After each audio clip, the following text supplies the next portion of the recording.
Hello and welcome to Sarita's rooftop kitchen garden once again. और एक हफ्ते बाद मैं फिर से बैक ऑन ट्रैक हूँ और अपने पेड़ पौधों पे ध्यान देते हुए और उपस्थित हूँ आप सभी लोगों के सामने अपने गार्डन का एक और ओवरव्यू लेके। अप्रैल में जो है रिज़ल्ट टाइम होने लग जाता है हमारी वेजिटेबल्स जो हमने लगाई होती हैं गर्मियों की उसका। और ये देखो मैंने ये ग्रीन नेट का सेटअप एटलीस्ट इन दो मेरे 6.5 फीट के जो ग्रो बैट्स हैं इनके ऊपर तो करवा ही दिया है। अच्छे से हो गया है ये अब, और नीचे से ये मेरा खुला ही रहने वाला है क्योंकि ज़रूरी है हवा आपकी है ना जो इधर से उधर पास होती रहे। और इनमें लगने वाली चीज़ों की बात करें तो देखो धनिया बहुत अच्छे से हो रहा है इसमें, क्योंकि अब गर्मियों का टाइम आ रहा है ना तो खुले में धनिया इतना अच्छा नहीं होगा, हल्का शेड चाहिए उसको। और उसके अलावा मैंने ये एक खीरा भी इधर ट्राई किया है, क्योंकि खीरे में भी है ना शुरुआत के दिनों में अच्छे खीरे आने के बाद तेज़ गर्मी में ख़राब होते हैं वो। और ये जुकिनी, एक और जुकनी अच्छा लगा मुझे जुकनी उगा के, हमेशा उगाया करूँगी अब मैं, टेस्टी होती है ये काफ़ी सब्ज़ी इसकी। और ये कपड़ा रखने के ऊपर मेरे से बहुत सारे लोग पूछते हैं, तो ये एक फ्री का है ना तरीका है अपने फ्रूट को बचाने का। कैप्सिकम भी लगा हुआ है इसमें मेरा, कैप्सिकम को भी थोड़ी शेड ज़रूरत होती है बहुत तेज़ गर्मी में, और फ्रेंच बीन को भी। तो वो सारी चीज़ें, टमाटोज़ हैं जिनको है ना हल्की है ना शेड चाहिए होती है बहुत तेज़ गर्मी में, वो इसमें लगी हुई हैं। और कुछ ऐसी भी चीज़ें लगी हुई हैं जिनको काफ़ी धूप चाहिए होती है पर वो कॉर्नर पर लगी हुई हैं इसीलिए, जैसे कि ये कद्दू की बेल, ककड़ी की कुछ एक दो बेल है यहाँ पे जिनको कि पक्षी छोड़ नहीं रहे। तो मैं आप लोगों से बात कर रही थी कि कपड़े को क्यों है ना कॉटन के क्लॉथ को अपने फ्रूट्स पे ढकें। तो फ्रूट फ्लाई एक ऐसा रोग है जो आपका है ना पूरी आपने रिज़ल्ट की तैयारी की होती है वेजिटेबल्स मिलने की, और उसके बाद है ना आपके फ्रूट ख़राब करती है, तो वो बहुत ज़्यादा दुख दे देती है वो बात। तो उससे बचने का एक बहुत ही अच्छा तरीका है, पुराने आपके कॉटन के क्लॉथ्स, कोई भी साड़ी पड़ी हो, चुन्नी पड़ी हो या स्कार्फ पड़ा हो, ले जाके रख लें उनके कुछ पीसेस बना के। और अपना फ्रूट जैसे ही आपको लगे कि हमने हैंड पॉलिनेशन कर दिया या बिना उसके भी बीज ने किया है, तो उसके बाद भी अगर वो बढ़त ले लेता है 1 या 2 दिन में, तो उसको कवर ज़रूर कर दें। कोई बहुत बांधने की ज़रूरत नहीं होती, मैं तो बस कवर कर देती हूँ थोड़ा सा। ये देखिए खरबूजे की बेल और ककड़ी की बेल यहाँ पे काफ़ी अच्छी चल रही हैं। और इस बार मैं प्रोफेशनली खरबूजा, मैंने 1-2 वीडियोस देखे थे, लेने की सोचूंगी। तो वो लोग क्या करते हैं, सारी बाकी की एक्स्ट्रा टहनियाँ निकाल के सिर्फ 2 खरबूजे रखते हैं एक प्लांट के ऊपर, अच्छे से बढ़ाते हैं। तो मैं भी यही कोशिश करती हूँ। ककड़ी काफ़ी आ रही हैं पर पक्षी है ना छोड़ नहीं रहे हैं अभी इनको। तो 5-6 बेल है मेरे पास खरबूजे की, तो मैं यही कोशिश करूँगी कि 2-2 खरबूजे ही बढ़ाऊँ एक बेल में एक बार में। सॉरी, ये देखो काफ़ी सारे फीमेल फ्लावर्स आ रहे हैं एक साथ, और मैं कुछ 2-3 जो अच्छे बढ़ जाएंगे उनके अलावा बाकी सब हटा दूंगी फिर।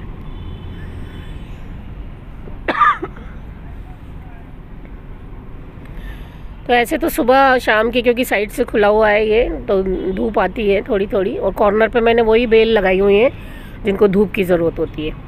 क्योंकि मैंने अभी भी देखा है कि ग्रीन नेट से ज़्यादा है ना जो खुले में लगी हुई हैं बेल गर्मी की सब्जियों की, अभी इतना तेज़ टेम्परेचर क्योंकि नहीं हुआ है, वो ज़्यादा बेटर बढ़ रही हैं, अच्छी बढ़ रही हैं वो। और तो शेड नेट हम लोग लगा लेते हैं पर बहुत तेज़ गर्मियों में ही ज़रूरत होती है, अदरवाइज़ गर्मी की वेजिटेबल्स में मैं तो इतने सालों से लगा रही हूँ छत पे, मैंने कभी भी शेड नेट नहीं लगाया और मेरी बेल बहुत अच्छी बढ़ती हैं। ये देखिए रिज़ल्ट टाइम, तुरई भी आने लगी है, 2 तुरई मैंने हैंड पॉलिनेशन की थी कल और अब बढ़ने लगी हैं वो। आंधी बहुत चल रही है कई दिनों से हमारे यहाँ, तो उसने देखो बहुत नुकसान किया हुआ है, पत्ते कटे फटे दिखने लग गए हैं बेचारे आंधी सह के। और ये एक मेरी तुरई की सबसे पहली जो बड़ी बेल थी वही यहाँ से हिलता रहता है, तो इसने तोड़ी है वो आंधी में। ये देखो, तो ऐसे भी कुछ नुकसान होते रहते हैं। और पहले ऐसा होता था अक्सर कि आंधी चली 1-आध घंटे में वो निकल के और शांत हो जाती थी। अब तो कई दिन से ऐसा हो रहा है कि पूरा पूरा दिन हम लोग आंधी झेल रहे हैं, और बहुत तेज़ झोंके भी 1-1, 2-2, 3-3 बार पूरे दिन में चल रहे हैं उसके। मेरा थाई मैंगो फूट गया है बिल्कुल, मुझे लग रहा था ख़राब नहीं हो जाए कहीं। और इसी में मैंने ये देखो जाइंट वाले जो सूरजमुखी होते हैं सनफ्लावर्स, वो भी लगाए हुए हैं, बढ़ने लगे हैं अभी अच्छे से। मेरे फ्रूट्स के प्लांट में मैंने इसीलिए डाल दिए थे कि अभी तो ये छोटे ही हैं मेरे फ्रूट प्लांट्स, और जाइंट सूरजमुखी को भी बड़े पॉट्स मिल जाएंगे इसी उससे। एक एक दो दो लगे हुए हैं ये सब फ्रूट प्लांट्स में। ये देखो मेरे फालसे के प्लांट में ये कॉर्नर से जो पत्तियां खाने वाली वो ग्रीन सी हल्की सी मक्खी होती है, वो आ जाती है कई बार, तो वो उसको मैंने कल परसों भी 2-3 है ना मारी थी हटा के। मैन्युअली चेक कर लो तो आप बेटर है। अलमांडा के फूलों का टाइम बहुत ही खूबसूरत लगते हैं ये। सुबह सुबह का टाइम में मैं वीडियो बना रही हूँ, फिर से गर्मी तेज़ होने लगी है तो अब मैं बहुत ज़्यादा देर छत पे नहीं रुक पाती हूँ अपने।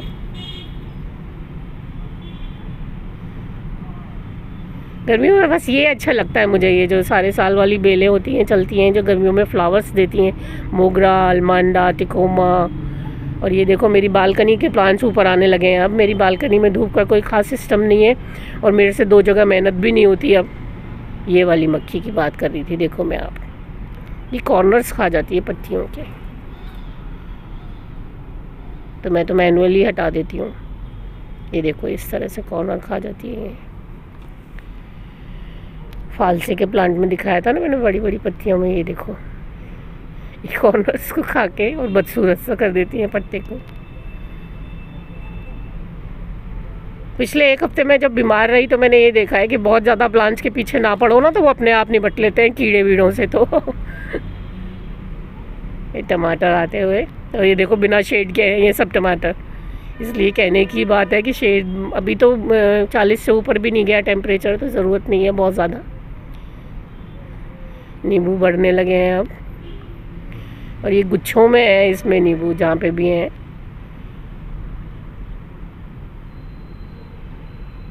एक साथ कई फर्स्ट टाइम इसके नींबू उतारूंगी मैं। टमाटर, और ये सब सर्दियों वाले चल रहे हैं मेरे टमाटर अभी तो। स्टार फ्रूट अच्छा जा रहा है।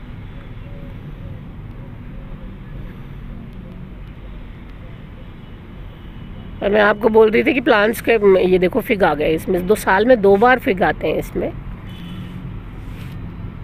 प्लांट्स के पीछे ना पड़े अगर हम रोज़ रोज़ कुछ ना कुछ स्प्रे करने के लिए, और उसके लिए तो काफ़ी चीज़ों का, कीड़े मकोड़ों का और उसका इंतज़ाम प्लांट्स खुद भी कर लेते हैं, क्योंकि अगर है ना आपका दुश्मन आ रहा है तो दोस्त भी आएंगे साथ में।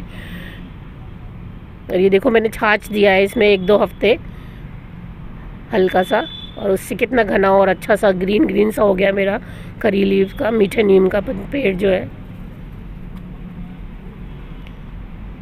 ये भी टमाटर कॉर्नर पे लगा हुआ है तो अपने आप थोड़ी बहुत शेड आ जाती है इसमें। और ये मेरा फ्लावर सेक्शन, बस थोड़ी भिंडी लगी हुई है इसमें, और भिंडी आने लगी है अब यार देखो। और हल्की सी सफ़ेद मक्खी मुझे लग रहा है इसमें, तो मैं ब्रश से झड़ा के या पानी की धार से झड़ा दूंगी उनको, और फिर उसके बाद अगर मुझे लगेगा दोबारा आई है तो नीम ऑयल स्प्रे करेंगे, नहीं तो नहीं करेंगे। जीनिया के फ्लावर्स, इसको मैंने क्योंकि पूरी धूप में रहने वाला है ये सेक्शन, तो मैंने ऐसी चीज़ें लगाई हैं इसमें जो पूरी धूप झेल सकें। ये इन दोनों स्टैंड्स के बीच में एक ये कैप्सिकम का प्लांट लगा हुआ है मेरा, और इसमें अच्छी कैप्सिकम आ रही हैं। पर आप ये देखो इसको कैल्शियम की ज़रूरत है अब, ये जो लाइंस वगैरह बन रही है ना बीच में, तो एप्सम सॉल्ट और कैल्शियम का 1 डोज और दे दूँगी मैं इसको। कैप्सिकम को भी टमाटो की तरह चाहिए होता है मैग्नीशियम और सल्फेट और है ना कैल्शियम।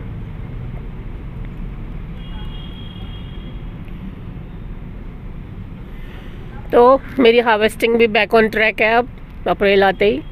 बीच में 1-1.5 महीना थोड़ी सी कमज़ोर होती है मेरी हार्वेस्टिंग, क्योंकि अगर आप सर्दी की वेजिटेबल्स जल्दी नहीं हटाओगे तो फिर गर्मी की लग नहीं पाती हैं। सीमित हमारे पास साधन और जगह होती है। ये फ्लावर्स की बहार यहाँ पे लगी हुई है, खुले में लगने वाले सभी फ्लावर्स है इसमें। जीनिया, कोचिया, सदाबहार, 9 o'clock, अडेनियम, ऐसे ही फ्लावर्स लगाए हैं मैंने, बिल्कुल जो रफ फ्लावर्स हैं। ये क्या कहते हैं इसको,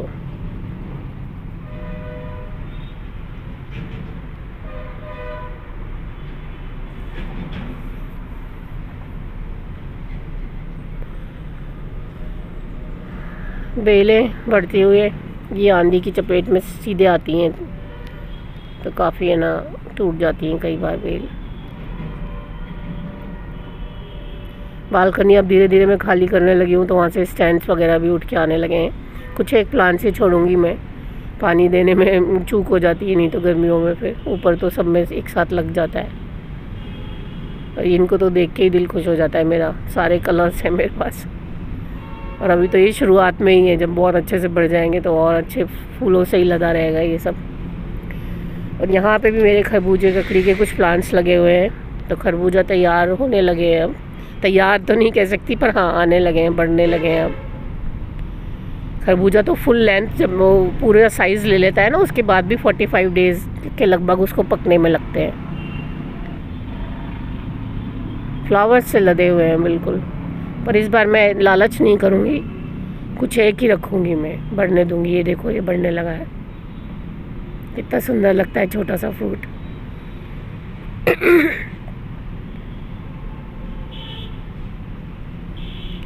और यहाँ पे गुआर बिल्कुल नहीं आई है, इस बार मना कर दिया है। मैं दूसरा कोई पैकेट लेके आऊँगी, वो मेरा ठीक नहीं निकला पूसा नोवा वाला जो मैंने मंगाया था, तो मैंने भिंडी लगा दी है अभी तो। और ये चीकू में भी फ्लावर्स खिलने का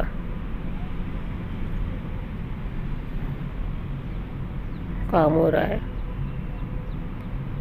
अनार में भी अच्छे अनार जमने लगे हैं, अब हर जगह फ्लावर्स नज़र आ रहे हैं, छोटे छोटे अनार नज़र आ रहे हैं।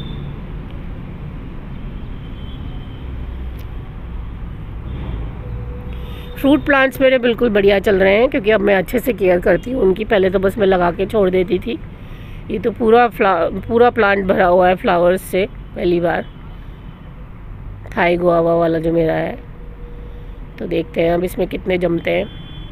गर्मियों के अमरूद में हालांकि कई बार अंदर कीड़ा निकलने के वो रहते हैं चांस, ध्यान रखना पड़ता है उनका। और ये देखो आप कितना सुंदर लौकी, ग्रीन लश बिल्कुल। हमेशा का मेरा तरीका, क्लोथ ज़रूर से ज़रूर लपेटें आप अपने प्लांट्स के ऊपर, फ्रूट्स के ऊपर जो भी प्लांट्स पे आए। ये देखिए खीरा भी बन रहा है, खीरे बनने लग गए। कितने प्यारे लगते हैं जब फ्रूट्स बनते हैं तो आपकी मेहनत के। खीरे और भी आ रहे हैं, काफ़ी आ रहे हैं। काफ़ी छोटी सी बेल से शुरू हो जाते हैं, जैसे जुकनी झाड़ में शुरू हो जाती है वैसे खीरे भी नीचे नीचे लगते हैं शुरुआत में काफ़ी। और बहुत सारी बेलें जो एक्स्ट्रा थी मेरे पास वो 5 इंच के पॉट्स में ही है ना फ्लावरिंग करने लगी हैं अब, क्योंकि जगह नहीं मिल रही मुझे लगाने के लिए। ये देखो खीरा और भी है, खीरे अच्छे आ रहे हैं अभी कई बेलों में मेरे। ये मैं आज इसको तोड़ लेती हूँ, ये तैयार हो गया है बिल्कुल।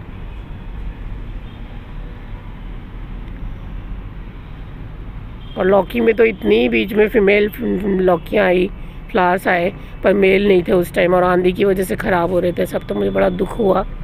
अदरवाइज़ और भी लौकी दिख रही होती। करेले में भी अब फ्लावरिंग शुरू हो गई है।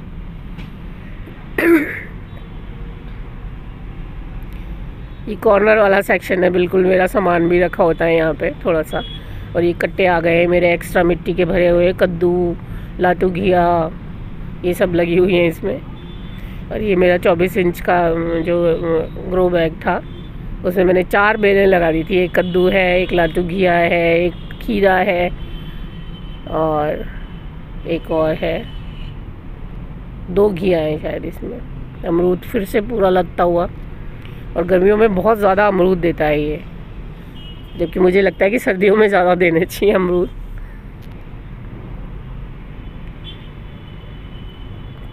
पर सर्दियों में बहुत बड़े बड़े साइज़ के होते हैं और गर्मियों में थोड़ा सा साइज़ कम हो जाता है अमरूद का। अच्छा पेड़ है ये मेरा अमरूद का। चौले की फली बढ़ने लगी है, अब तो बढ़ती दिख रही है मुझे।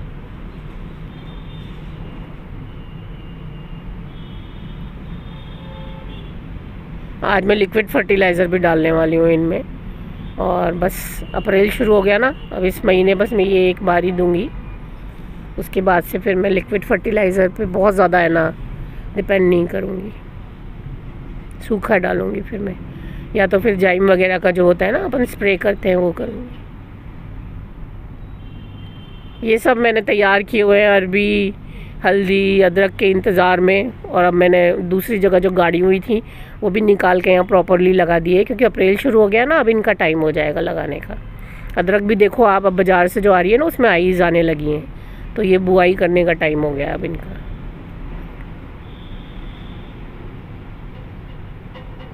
यहाँ पे मैंने अपने डायंथस डॉकला वगैरह रख दिए थे, क्योंकि कुछ सुबह शाम की धूप है अभी यहाँ पे, तो ये ठीक से चल रहे हैं अभी।